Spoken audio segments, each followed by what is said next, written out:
Hello everyone, how are you all. जैसा कि हमने 30 क्वेश्चन कंप्लीट कर चुके हैं एसएससी जेईई के जो प्रीवियस ईयर में पूछे गए 2014 तक हम क्वेश्चन कवर कर चुके हैं। ठीक है, 2007 से लेके 2014 तक हमने कवर किया और इससे आगे क्वेश्चन अब डिस्कशन करने वाले हैं। जिसने सबसे पहले पार्ट 1 एंड पार्ट 2 नहीं देखा इंडक्शन मशीन का वो देख लो, उसके बाद आप कंटिन्यू करो। तो यहाँ पे आज एसएससी जेईई में जितने क्वेश्चन पूछे हैं वो कंप्लीट कर दूंगा इस पार्ट के अंदर। फिर बाकी के स्टेट लेवल में जितने भी पूछे हैं वो कंप्लीट करूंगा, फिर ईएससी में पूछे जो करूंगा एंड गेट में पूछे जो करूंगा। तो देख लेना, आपको यही क्वेश्चन वहाँ पे देखने को मिलेंगे एग्जाम में। ठीक है, तो टाइम वेस्ट नहीं करते हैं और हम कंटिन्यू आगे बढ़ते हैं। फर्स्ट क्वेश्चन है, ये 31 क्वेश्चन है। In a single phase induction motor at start. ठीक है, सिंगल फेज इंडक्शन मोटर की बात कर रहा है, मतलब आपकी ये मेन वाइंडिंग और यहाँ पे आपकी ये आपकी ऑक्सिलरी वाइंडिंग। ठीक है, और ये सेंट्रीफ्यूगल स्विच जैसे हो, ये ऑक्सिलरी वाइंडिंग और ये आपका रोटर। ओके, और ये मेन वाइंडिंग, यहाँ पे सप्लाई एंड ये it is a auxiliary winding. क्या काम आती है, इसको सेल्फ स्टार्ट बनाने में काम आती है ऑक्सिलरी वाइंडिंग या starting winding. Okay, this is main winding. Okay, तो यहाँ पे पूछ रहा है कि single phase induction motor at start, जब सिंगल फेज इंडक्शन मोटर आपकी स्टार्ट होती है, the two revolving field produce. ठीक है, टू रिवॉल्विंग फील्ड का मतलब है, यहाँ पे आपको भी पता है कि सिंगल फेज इंडक्शन मोटर आपकी जो होती है वो डबल फील्ड थ्योरी पे वर्क करती है। एक तो double field theory and cross field theory. ठीक है, डबल फील्ड थ्योरी। ठीक है, डबल फील्ड थ्योरी क्या होती है, इसके अंदर दो फ्लक्स प्रोड्यूस होते हैं। एक तो होता है फॉरवर्ड फ्लक्स और एक होता है बैकवर्ड फ्लक्स। ठीक है, जो फॉरवर्ड फ्लक्स है ये फॉरवर्ड डायरेक्शन में घूमेगा और जो बैकवर्ड फ्लक्स है ये आपका बैकवर्ड डायरेक्शन में घूमेगा। तो फॉरवर्ड फ्लक्स के कारण जो टॉर्क प्रोड्यूस होगा वो भी फॉरवर्ड होगा एंड बैकवर्ड फ्लक्स के कारण जो टॉर्क प्रोड्यूस होगा वो भी आपका बैकवर्ड होगा। ओके, तो दोनों के दोनों जो टॉर्क होंगे ये एक दूसरे के अपोजिट होंगे, मतलब फॉरवर्ड होगा आपका इस डायरेक्शन में क्लॉकवाइज डायरेक्शन, ये तो हो गया आपका फॉरवर्ड। बैकवर्ड होगा वो आपका एंटी क्लॉकवाइज डायरेक्शन में। ठीक है, तो दोनों का जो मैग्नीट्यूड होगा फ्लक्स का वो सेम रहेगा, दोनों में कोई चेंजेस नहीं आएगा। ठीक है, बट जो इनका डायरेक्शन होगा वो अपोजिट होगा दोनों टॉर्क का, क्योंकि ये डबल फील्ड थ्योरी करती है इंडक्शन मशीन के अंदर। ओके, ये समझ में आ गया। जो फॉरवर्ड जो टॉर्क हो रहा है फॉरवर्ड फ्लक्स के कारण, तो आपका जो स्लिप होगा यहाँ पे synchronous speed minus rotor speed divide by NS. Okay, ये हो जाएगा, ये आपका फॉरवर्ड स्लिप हो गया। अगर मैं बैकवर्ड स्लिप की बात करूं तो आपके पास बैकवर्ड स्लिप क्या हो जाएगा, एन एस, क्योंकि अपोजिट डायरेक्शन में रोटेशन हो रहा है, तो N S plus N R divide by N S, ये आपका बैकवर्ड हो जाएगा। आप इसको सोल्व कर लो तो 1 plus N R by N of S. ठीक है, तो यहाँ से पुट कर लो आप 1 minus N R by N of S. ठीक है, N R by N of S का वैल्यू पुट करोगे तो यहाँ पे 1 प्लस 1 माइनस एस ये आ जाएगा। तो मतलब आप बोल सकते हो कि S backward equal to 2 minus S forward slip, ये भी आप पुट कर सकते हो। ठीक है, तो ये हो गया। तो यहाँ पे क्वेश्चन जो पूछा है देख लो, अनइक्वल टॉर्क नहीं, इक्वल टॉर्क होगा बट इन अपोजिट डायरेक्शन में होगा और उनका मैग्नीट्यूड भी सेम होगा। ठीक है, no torque in rotor conductor, ये भी गलत है। Equal and opposite torque in the rotor conductor, बिल्कुल सही, क्योंकि जो टॉर्क प्रोड्यूस होगा वो इक्वल होगा। ठीक है, उनका मैग्नीट्यूड इक्वल होगा एंड अपोजिट डायरेक्शन में प्रोड्यूस होगा, बैकवर्ड एंड फॉरवर्ड। ओके, तो ये हो गया। और फोर्थ ऑप्शन क्या था, equal torque in same direction, same direction नहीं होगा क्योंकि फॉरवर्ड एंड बैकवर्ड होगा। ठीक है, और उनका मैग्नीट्यूड सेम होगा एंड अपोजिट डायरेक्शन में होगा, तो ऑप्शन हो जाएगा सी। ये 31 question complete. Question number 32, which of the following motor will give relatively high starting torque. सबसे पहले हाई स्टार्टिंग टॉर्क, आपको पता है कि जो इंडक्शन मशीन होती है वो हाई स्टार्टिंग टॉर्क रखती है एंड सिंक्रोनस जो मशीन होती है वो जीरो स्टार्टिंग टॉर्क रखती है। ठीक है, मतलब स्टार्टिंग टॉर्क का मतलब क्या है कि स्टार्टिंग में उसकी घूमने की प्रवृत्ति, ठीक है, घूमने की ताकत। तो स्टार्टिंग में इंडक्शन मशीन आपकी ज़्यादा घूमती है, इसलिए उसका स्टार्टिंग टॉर्क भी क्या होता है, हाई होता है। एंड सिंक्रोनस मशीन आपकी स्टार्टिंग में रोटेट नहीं होती है। ठीक है, तो इसीलिए उसका जो स्टार्टिंग टॉर्क होता है वो जीरो होता है। ठीक है, ये चीज़ें आपको क्लियर होगी। तो इसमें से देखो गिव हाई स्टार्टिंग टॉर्क, तो यहाँ पे देखो ये ऑप्शन दिए हुए हैं shaded poles, capacitor start, capacitor run motor, split phase motor, ठीक है। तो यहाँ पे कोई सिंक्रोनस मशीन, डीसी मशीन ऐसा कोई ऑप्शन नहीं दिया है, सिर्फ इंडक्शन मशीन में भी से भी कुछ पार्ट दे दिए उसके सिंगल फेज इंडक्शन मोटर के, ठीक है। Single phase induction motor self start नहीं होती, ये भी लिख लेना। 3 phase induction motor self start होती है, ठीक है। सिंगल फेज इंडक्शन मोटर को सेल्फ स्टार्ट बनाने के लिए हम ऑक्सिलरी वाइंडिंग कनेक्टेड करते हैं, ये भी याद रख लेना, ठीक है। तो ये सिंगल फेज मोटर है। अब यहाँ पे इसका हाई स्टार्टिंग टॉर्क इनमें से किसका ज़्यादा होता है? ऐसे तो इंडक्शन मोटर का ज़्यादा होता है, बट इनमें से सबसे ज़्यादा किसका होता है, ठीक है। Shaded board, capacitor start, capacitor run motor, split phase motor, तो इसमें से सबसे ज़्यादा जो स्टार्टिंग टॉर्क होता है वो कैपेसिटर स्टार्ट मोटर का होता है, ठीक है। अब ये कैसे आपको याद कैसे रखना है इस चीज़ को, ये SSC JEE 2014 के अंदर पूछा हुआ है, तो आपको इस तरीके से याद रखना है। देख लो कैपेसिटर स्टार्ट, ठीक है, ये स्टार्ट वर्ड आपको याद रखना है, ठीक है।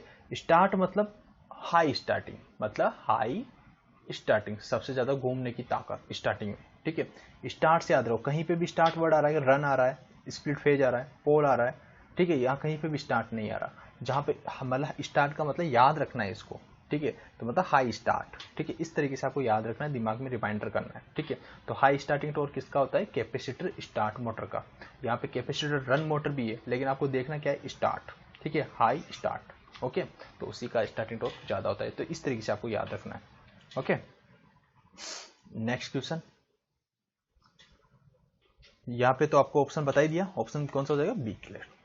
And 33, the rotor slot in an induction motor are usually not quite parallel to shaft because it, तो ये भी पता हो गया आपको पता होगा ये तो, कि जो रोटर के स्लॉट होते हैं इंडक्शन मोटर के अंदर are usually not quitely parallel, वो पैरेलली नहीं होते हैं टू शाफ्ट के पैरेलली नहीं होते, बिकॉज इट, इसका रीजन क्या है? तो इसका रीजन है help in reducing tendency of the rotor teeth to remain under the stator teeth, okay. तो ये भी पूछा हुआ है SSC JEE 2014 के अंदर। Question number 34, when the rotor of 3 phase induction motor is block the slip is, ये बोल रहा है कि आपका इंडक्शन मोटर का जो रोटर है वो ब्लॉक कर दिया, तो तब स्लिप क्या होगा? क्योंकि स्लिप इक्वल होता है NS minus NR divided by N of S। अब आपका रोटर ब्लॉक कर दिया है, ठीक है, 3 फेज इंडक्शन मोटर, ये रोटर ब्लॉक कर दिया, तो रोटर मतलब रोटर का स्पीड क्या हो गया? 0 हो गया ना। अगर ये 0 हो गया तो आपके पास क्या बचा? NS by NS minus 0, okay. तो मतलब कितना हो जाएगा? 1। तो स्लिप क्या हो गया आपका? 1। तो ऑप्शन कौन सा हो जाएगा? ए।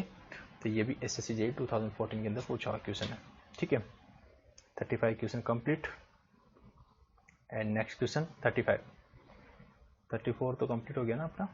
एंड 35 देखो, a 3 phase 4 pole induction motor work on 3 phase 50 cycle per second supply, 50 cycle पर सेकेंड मतलब 50 हर्ट्ज फ्रीक्वेंसी, ठीक है। If slip of the motor is 4%, the actual speed will be, actual speed मतलब ये किसकी स्पीड पूछ रहा है? रोटर की स्पीड पूछ रहा है, ठीक है। तो सबसे पहले जो डाटा गिवन है वो लिख लो, पोल कितना है? 4, और आपका फ्रीक्वेंसी कितना है? फ्रीक्वेंसी कितना है? 50 हर्ट्ज, ठीक है, 50, क्योंकि साइकिल पर सेकेंड दे रखा है, तो मतलब ये आपका फ्रीक्वेंसी है, ओके। एंड आपका स्लिप कितना दे रखा है? 4%, मतलब 0.04, ओके। तो यहाँ पे आपको सबसे पहले रोटर स्पीड पूछ रहा है, तो आपको सिंक्रोनस स्पीड निकालो 120 F/P, okay. Synchronous speed equal to 120 into 50 divide by pole कितना है? 4। कट करोगे, सोल्व करोगे तो 1500 RPM हो जाएगा, ओके। एंड आपके पास रोटर स्पीड कितना हो जाएगा? रोटर स्पीड इक्वल टू कितना हो जाएगा? NS 1 माइनस S, यही तो होता है रोटर स्पीड, फॉर्मूला देख लेना। तो यहाँ पे सिंक्रोनस स्पीड कितना होगा? 1500, 1 माइनस एस, 1 माइनस एस का वैल्यू कितना है? 0.04, 0.04, ओके। देन 1500 इंटू कितना हो गया? 0.96, ये हुआ। सोल्व करो, इसे कट हो गया, तो ये इसको 96 इंटू 15, इसको आप मल्टीप्लाई करो, तो आपके पास कितना आ जाएगा? 1440, ऑप्शन ये, एक बार चेक कर लेना, क्रॉस चेक कर लेना, यही रहेगा, शायद मल्टीप्लाई करोगे तो आपके पास यही आंसर आएगा, ठीक है, 1440। तो ऑप्शन हो जाएगा डी, SSC JEE 2014 के अंदर का क्वेश्चन है। A vacuum cleaner employees motor, ठीक है, वैक्यूम क्लीनर के लिए कौन सा मोटर यूज किया जाता है। आपको भी पता है कि सिंगल फेज मोटर ही यूज किया जाता है वैक्यूम क्लीनर के लिए। तो यहाँ पे है देखो, resistance split phase motor, capacitor start motor, shaded pole motor, single phase series motor. ठीक है, तो वैक्यूम क्लीनर के लिए यूज किया जाता है सिंगल फेज सीरीज मोटर। ठीक है, और यूनिवर्सल मोटर भी यूज किया जाता है। यूनिवर्सल मोटर ये क्या होती है, सिंगल फेज सीरीज मोटर होती है एक प्रकार से। तो यूनिवर्सल मोटर जो होती है वो AC एंड DC दोनों पे वर्क करती है। ठीक है, तो इसलिए यूनिवर्सल मोटर भी यहाँ पे यूज किया जाता है वैक्यूम क्लीनर के लिए, बट यहाँ पे ऑप्शन नहीं है, यहाँ पे सिंगल फेज सीरीज मोटर है, तो सिंगल फेज सीरीज मोटर भी वैक्यूम क्लीनर के लिए यूज की जाती है। Okay, next question number 37। The repulsion start induction run motor is used. ठीक है, रिपल्सन स्टार्ट याद रखना है, start word very very important. Repulsion start induction run motor is used because it starting torque is high. Repulsion start induction motor का starting torque क्या होता है, सबसे हाई होता है। ठीक है, next question. If static voltage of squirrel cage induction motor is reduce to 50%। ठीक है, स्क्वायरल केज इंडक्शन मोटर का वोल्टेज क्या कर दिया जाता है, 50% रिड्यूस कर दिया जाता है। The torque develop in reduce by how many percentage of it's full load value. ठीक है, तो आपका टॉर्क कितना रिड्यूस हुआ स्टार्टिंग से। तो अब देखो, आपको भी पता है कि torque equals to K into S into E square divided by root of R square plus SX2 zero square, ये होता है। ठीक है, ये मतलब वोल्टेज। ठीक है, induced EMF। Torque directly proportional to आप वोल्टेज स्क्वायर भी बोल सकते हो, और बाकी क्वांटिटी आप कांस्टेंट मान लो। Torque directly proportional to voltage square. तो स्टार्टिंग में मान लो कि स्टार्टिंग कंडीशन में आपका टॉर्क कितना था, 100%। ठीक है, 100% का square directly proportional to voltage square, बाकी का टर्म मैंने कांस्टेंट मान लिया है, इधर R2 भी आता है। ठीक है, और सेकंड कंडीशन पे आपको क्या कर दिया कि आपका जो वोल्टेज है वो 50% रिड्यूस कर दिया। तो T2 इक्वल टू कितना हो जाएगा आपके पास, 50% हो गया। 50% रिड्यूस किया तो 50% बच गया, 50 square. Okay, the torque development reduce by how many percentage of its value, कितना परसेंट आपका रिड्यूस हुआ है। ठीक है, तो आपके पास T2 divided by T1 equal to 50 into 50, ठीक है, इंटू 100 इंटू 100। ओके, पीछे भी कट जाएगा, तो यहाँ से कितना हो जाएगा, तो 1/4, मतलब T2 equals to 1/4 T1। Okay, percentage में निकालोगे तो T2 इक्वल्स टू इंटू 100 कर दो। ठीक है, तो 25% ऑफ T1, मतलब जो T2 आपका जो टॉर्क बचा बाद में, वह प्राइमरी टॉर्क का 25% बच गया है। ठीक है, मतलब आपका रिड्यूस कितना हुआ है, ये जो है आपके पास टॉर्क बचा हुआ है, रिमेनिंग टॉर्क बचा हुआ है वह 25% है स्टार्टिंग टॉर्क का। ठीक है, तो रिड्यूस कितना उस वो पूछ रहा है, क्वेश्चन ध्यान से पढ़ना। Torque develop in reduce by how many percentage of it's full load, तो कितना रिड्यूस हुआ है, मतलब 75% ही तो रिड्यूस हुआ है ना, बचा कितना है 25%, तो रिड्यूस कितना हुआ है 75%, तो ऑप्शन कौन सा हो जाएगा, डी। कई बार हम जल्दीबाजी में क्या करते हैं 25% क्लिक कर देते हैं, ये तो आपके पास 25% टॉर्क लगा है। ठीक है, लेकिन रिड्यूस कितना हुआ है वो क्वेश्चन ध्यान से पढ़ो, उसके बाद ही क्लिक करना है, तो ऑप्शन हो जाएगा डी। SSC JEE 2015 का क्वेश्चन है। ठीक है, 38 क्वेश्चन कंप्लीट। Question number 39।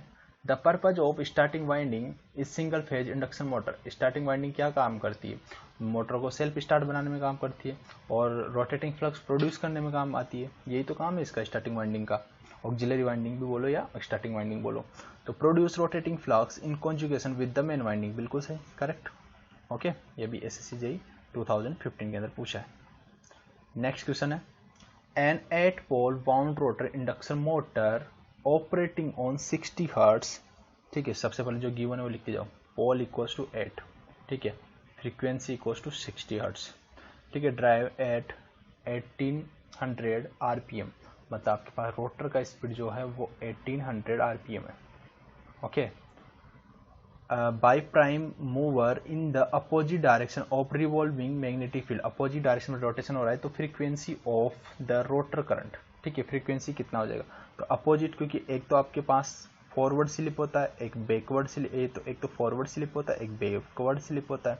ठीक है, अगर यहाँ पे बैकवर्ड स्लिप होता है तो इस तरीके से अगर आपको फॉरवर्ड में F2 फ्रीक्वेंसी निकालना है, रोटर पे फ्रीक्वेंसी निकालना है फॉरवर्ड से, तो S forward into fundamental frequency यही होता है आपके पास, S इंटू एफ। ओके, अगर आपको बैकवर्ड में निकालना है तो आपके पास क्या होता है, बैकवर्ड के अंदर 2 minus S into fundamental frequency ये होता है। ठीक है, एस क्या होता है, ये फॉरवर्ड स्लिप होता है। ओके, यहाँ से आप स्लिप निकाल लो। सबसे पहले तो सिंक्रोनस स्पीड निकाल लो। Synchronous speed equal to 120 into F. F कितना है 60 बाय पोल कितना है 8। ठीक है, तो यहाँ से सोल्व कर लो आप, तो यहाँ से कितना आ जाएगा 30230। ठीक है, मतलब 900 आपके पास सिंक्रोनस स्पीड आ गया। एंड रोटर स्पीड कितना है आपके पास 1800। तो आप क्योंकि रोटेशन इसका देखो अपोजिट डायरेक्शन में रोटेशन है। ठीक है, तो सबसे पहले आप फॉरवर्ड स्लिप ही निकाल लो। अगर फॉरवर्ड स्लिप निकालते हो तो NS minus NR divided by NS, कुछ चेंज मत करो, सिर्फ यही यहाँ पे पॉजिटिव रहने दो। S forward slip equals to NS कितना है आपके पास, NS सिंक्रोनस स्पीड कितना है आपके पास 900। रोटर स्पीड कितना है 1800 बाई 900। ओके, तो मतलब आपके पास फॉरवर्ड स्लिप कितना हो गया आपके पास -1, यही हुआ ना। ये पुट कर दो यहाँ पे, तो backward frequency equals to 2 minus 1, तो प्लस हो गया ना, तो मतलब 3 into F. 3 into fundamental frequency कितना है 60 हर्ट्स, तो इंटू 60 मतलब 180 हर्ट्स इसका आंसर हो जाएगा।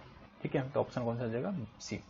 नेक्स्ट तरीका ये भी है कि आप स्लिप ही है ना ऐसे निकाल लो, क्योंकि रोटेशन इसका कैसा हो रहा है, अपोजिट डायरेक्शन में रोटेशन हो रहा है ना, तो यहाँ पे सिंक्रोनस स्पीड यहाँ पे क्या आ जाएगा, माइनस नहीं आएगा ना, माइनस तो पहले आता है माइनस। रोटर का स्पीड कैसा है अपोजिट डायरेक्शन में, तो minus minus NR divided by N of S। Okay, then slip equals to NS plus NR divided by NS, ये हो जाएगा। ठीक है, अगर ये हो गया तो अब देखो कि NS plus NR divided by NS। NS कितना है आपके पास 900। ठीक है, 900 प्लस NR कितना है आपके पास 1800 डिवाइडेड बाय 900। ओके, तो कितना हो गया आपके पास 2700 900। ओके, तो कितना आ गया 3। ओके, ये आपके पास स्लिप कितना आ गया 3। तो आपके पास स्लिप इंटू फ्रीक्वेंसी, ये बैकवर्ड आ जाएगा आपके पास। तो स्लिप कितना है 3 इंटू फ्रीक्वेंसी कितना है 60, मतलब आपके पास 180 आंसर। ओके, कैसे सोल्व करो, आंसर एक ही आएगा। तो यहाँ पे ऑप्शन सी। तो ये तरीका है, ये सारे क्वेश्चन मैंने अभी 2016 तक पूछे, 60 तक पूछे हैं, वो सारे क्वेश्चन करवा दिए। और अब नेक्स्ट लेक्चर में बात करते हैं SSC JEE के, एंड अभी सिंक्रोनस सारी मशीन के आपको लेक्चर मिल जाएंगे। और जिसने अभी तक टेलीग्राम चैनल ज्वाइन नहीं किया है वो टेलीग्राम चैनल ज्वाइन कर लो। और यहाँ पे आप इस चैनल को, जो वी स्टडी चैनल है, इसको आप सब्सक्राइब कर लो एंड इसका बेल आइकन को भी आप क्लिक कर दो। इससे आपको जो फ्यूचर में लेटेस्ट अपडेट होगा वो सारी टेक्निकल से रिलेटेड, इलेक्ट्रिकल में, वो सारी चीज़ें आपको मिल जाएगी। ठीक है, थैंक यू, मिलते हैं नेक्स्ट लेक्चर के अंदर।